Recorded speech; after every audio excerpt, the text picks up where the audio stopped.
All right, folks, so the 2025 Fall Apple event just wrapped up, and Apple dropped some pretty big news this year with new Apple Watch SE3, a new Series 11, a new Ultra 3, as well as some new AirPods Pro 3, which I think are pretty darn interesting. Okay, so let's first start out with the new AirPods Pro 3 because they make them a lot more capable for workouts and fitness. So first up, let's talk about sound quality. So these are supposed to have a wider sound stage with deeper bass and more focus on vocals. And I got to demo these, and there's a really big difference here, folks. So there was definitely an improvement from the original AirPods Pro to the Pro 2s, but these absolutely bump now. And they've also improved the active noise cancellation, where these are supposed to be 2 times better than the previous generation and 4 times better than the originals. Now, I'm not necessarily sure how to quantify twice or 4 times the active noise cancellation, but again, when I got to try these, they sounded really good. Now, when it comes to transparency mode and handling wind for, let's say, something like cycling, so they redesigned the vent on these where these apparently should be able to handle wind noise a little bit better, but that's something I wasn't able to demo, but definitely stay tuned for more details on that.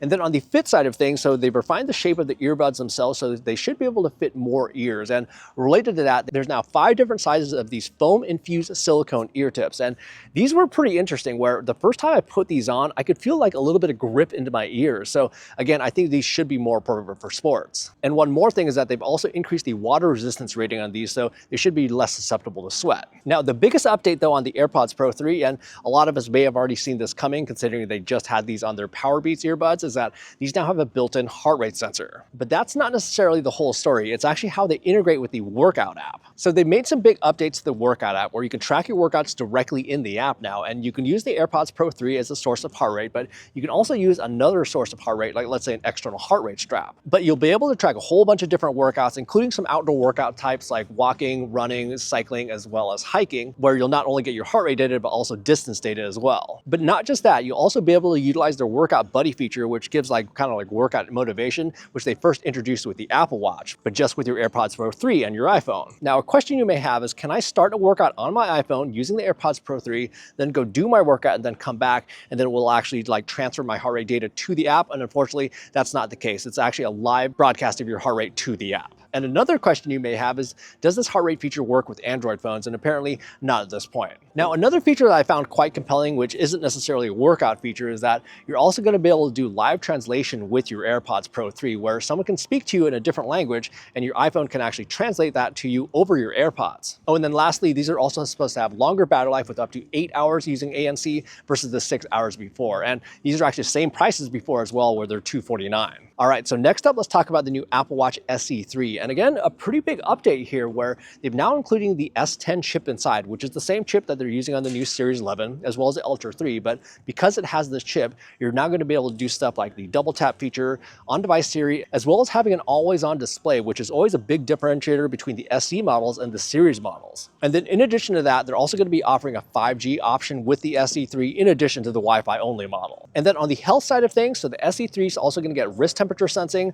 There's also going to be the sleep apnea notifications, as well as a new sleep score feature. And with this new sleep score feature, so they're basing this on 3 different factors: the time that you went to bed, your sleep duration, as well as any interruptions that you had through the night. And I think one kind of interesting thing about this feature is that they're trying to be as transparent as possible about how these different factors actually contribute to your sleep score. And I know plenty of you out there who already own an Apple Watch are curious if the sleep score feature is going to be coming to your watch. And the good news is that it is for any watch that can support Watch OS 26. And the SE3 is also going to have the capability to play media over the built-in speaker like some recent Series and Ultra watches, but it still does have the same 18-hour battery life as before, but there is at least now a quick charging feature. But I think probably the best news about the SE3 is that the prices are remaining the same at $249, which honestly is a really good deal considering all these new features. All right, so with the new Apple Watch Series 11, so first up, there's a new ceramic-coated Ion X glass, which is supposed to be 2 times more scratch resistant, which is really good news for like us clumsy people. And then in addition to that, just like the SE3, there's also going to be a 5G model available now as an option in addition to the Wi-Fi model. And the big difference here is that 5G is supposed to have a lot more throughput,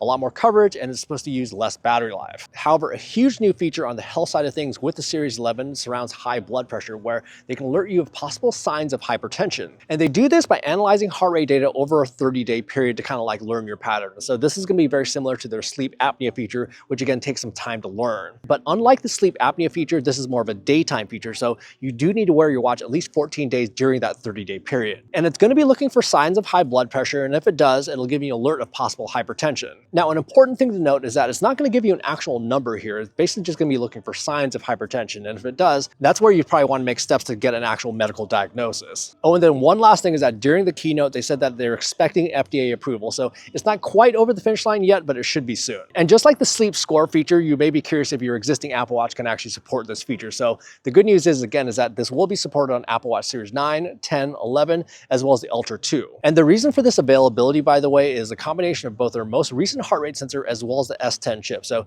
this is why you're not seeing it in the SE3, which has a previous generation heart rate sensor. Now, something that all of us have been wanting out of an Apple Watch is longer battery life. And the good news is that they've actually upped this to 24 hours versus the 18 hours from before. Now, I've always been able to get right around 24 hours with my previous Apple Watch series watches, so I'm really curious about how long this one's going to last. And the Series 11 is going to be available in 4 colors, including a new space gray version. And again, the price is staying the same, starting at $399. All right, so moving on to the new Apple Watch Ultra 3. So first off, it has their largest Apple Watch display yet, and around 4% bigger than before. But it also has a new wide-angle OLED screen, which makes it a little bit easier to see at off angles. And then it also has LTPO3 technology inside with higher refresh rates. But being that the case size is the same on the Ultra 3 and the display is now larger, that also means the bezels are thinner. But just like the Series 11, the Ultra 3 is also getting a bump in battery life with up to 42 hours of battery life now versus the 36 hours from before. So not quite 2 days, but just like the Series 11, I always got longer battery life than Apple actually advertised out of the Ultras. But maybe the biggest news out of the Ultra 3 is that it now has a satellite messaging feature, and this isn't just for SOS, it's actually for standard messaging as well. So with this new SOS messaging feature, so this is basically 3 different parts where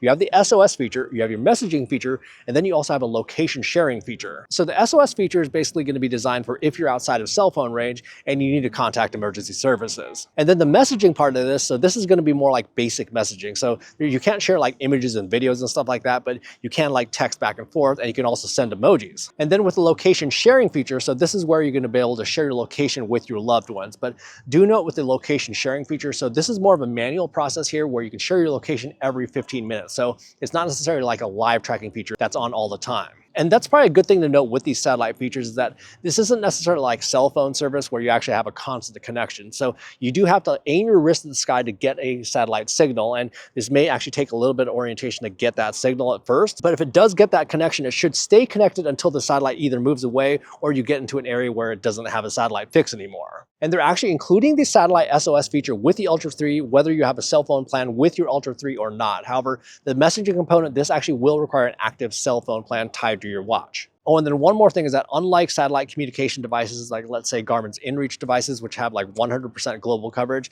this is only available in certain regions. And then of course, all these Apple Watches will get all the new features that came out with Watch OS 26. And I've got a full rundown of all those features, which I'll have linked down in the description below if you want to check that out. So these are some big drops this year from Apple with every single Apple Watch, as well as the new AirPods Pro 3, which I think are really interesting, especially from a sports and fitness standpoint. But I think the bigger news, at least on the watch side of things, are really going to be the hypertension alerts, the satellite messaging features on the Ultra 3, and quite frankly, the SE3, which is a really, really good deal now. Anyhow, be on the lookout for my full in-depth reviews of the SE3, the Series 11, the Ultra 3, as well as the AirPods Pro 3, which will be coming up soon.